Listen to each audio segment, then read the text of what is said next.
अगर फिर एक बार देश में नरेंद्र मोदी की सरकार बन गई तो देश का संविधान खतरे में है। बीजेपी अगर तीसरी बार सरकार बना देती है तो वो संविधान को बदल देगी। इस तरह की बेतुकी बातें आपने कई बार देश के विपक्षी नेताओं के मुंह से सुनी होगी। खासकर कांग्रेस के नेताओं के मुंह से। और हाल ही में आम आदमी पार्टी के एक जमानत पर बाहर राज्यसभा सांसद है संजय सिंह, उन्होंने भी एक प्रेस कॉन्फ्रेंस करके इस तरह से बेतुकी बातें, बेबुनियादी बातें मीडिया के सामने, देश की जनता के सामने रखी थी कि तीसरी बार मोदी सरकार बनती है तो वो संविधान को बदल देंगे, लोकतंत्र खतरे में है, आरक्षण खत्म कर देंगे वगैरह वगैरह। तो बस इसी को लेकर हाल ही में केंद्रीय गृह मंत्री अमित शाह जी का एक बड़ा बयान सामने आया है।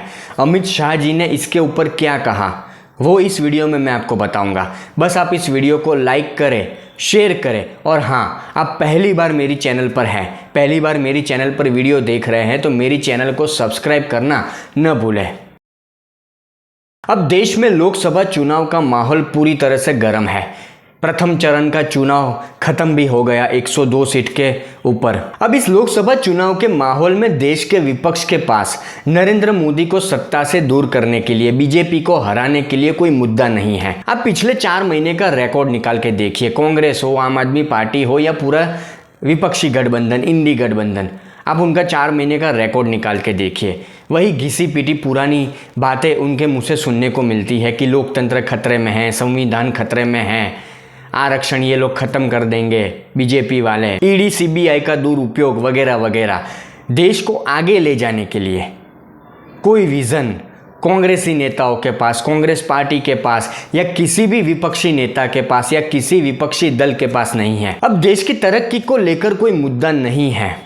देश की आम जनता समझ चुकी है कि विपक्ष की सोच क्या है, कांग्रेस की सोच क्या है, कांग्रेस की नीयत क्या है। तो ये लोग क्या करते हैं, एक ही मुद्दे को किसी अलग अलग तरीके से देश की जनता के सामने रखते हैं, देश की जनता को भ्रमित करने की कोशिश करते हैं, मोदी सरकार के खिलाफ भड़काने की कोशिश करते हैं। और इसी में पिछले कुछ दिनों से संविधान को लेकर बातें चल रही है कि कांग्रेस, आम आदमी पार्टी और दूसरे कुछ विपक्षी दल इस तरह की बेतुकी बातें करते हैं जिसके पीछे कोई लॉजिक नहीं, कि अगर तीसरी बार नरेंद्र मोदी की सरकार देश में बन जाती है, बीजेपी की सरकार बन जाती है तो ये लोग संविधान को खत्म कर देंगे, संविधान को बदल देंगे। तो हाल ही में एक बड़े मीडिया चैनल को, एक बड़े मीडिया हाउस को इंटरव्यू देते हुए केंद्रीय गृह मंत्री अमित शाह ने विपक्षी नेताओं द्वारा जो झूठ ये फैलाया जा रहा है, संविधान बदल देंगे वगैरह वगैरह, उसके ऊपर से पर्दा उठा दिया। केंद्रीय गृह मंत्री अमित शाह ने सच्चाई बताई, देश की जनता को सच्चाई बताई, देश की जनता के सामने सच्चाई रखी।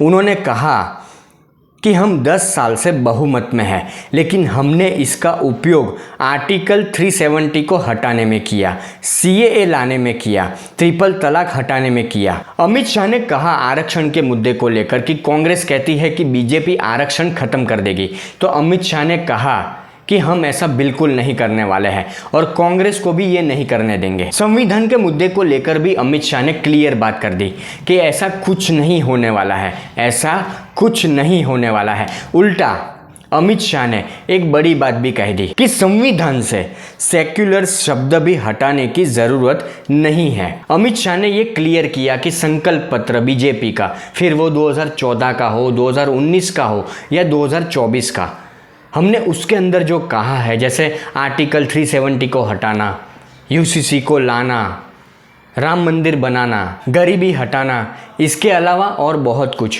तो हमने उन सब के ऊपर काम किया है। और जो चीज़ें बाकी है या जो चीज़ें 2024 के संकल्प पत्र में है उसके ऊपर हम काम करेंगे। अमित शाह की बात से ये स्पष्ट हो चुका है, ये स्पष्ट है कि देश की जनता के सामने कांग्रेस हो, आम आदमी पार्टी हो या देश का विपक्ष झूठ फैला रहा है, क्योंकि उनके पास जीतने के लिए कोई मुख्य मुद्दा है नहीं। न हटाने देंगे। वो कहते हैं कि शायद सेक्युलर शब्द भी आप हटा सकते हैं कॉन्स्टिट्यूशन से। भाई ऐसा है, सेक्युलर शब्द हटाने की हमें कोई जरूरत नहीं है। इस देश को पंथ निरपेक्ष बनाने का सबसे बड़ा आग्रह भारतीय जनता पार्टी का है, इसीलिए तो हम यूसीसी ला रहे हैं। वो शरिया के आधार पर देश चलाने का कह रहे हैं, उनको जरा सेक्युलर बनने की जरूरत है, हमें नहीं है। हम तो कह रहे हैं इस देश के कानून धर्म के आधार पर होना चाहिए। और देखिए कितने सिलेक्टिव है। यूसीसी चाहिए, किस चीज में चाहिए? 4 शादी करने के लिए चाहिए। तो अगर पर्सनल लॉ लाना है, शरिया के आधार पर चलना है, तो चोरी के लिए हाथ काटना क्यों एक्सेप्ट नहीं है भाई आपको? देशद्रोह के लिए ऊंट की चमड़ी के साथ सील कर देश भर में पत्थर मारकर मारने की सजा क्यों आपको? अगर लाना है तो पूरा लाओ, हिम्मत नहीं है इनमें। ये क्या हमें पंथ निरपेक्षता सिखाएंगे? जो पार्टी पर्सनल लॉ की बात करती है, अपने घोषणा पत्र में पर्सनल लॉ को लाने की बात करती है, वो पंथ निरपेक्ष मानी जाएगी क्या? आपकी जिम्मेदारी है कांग्रेस पार्टी को पूछने की।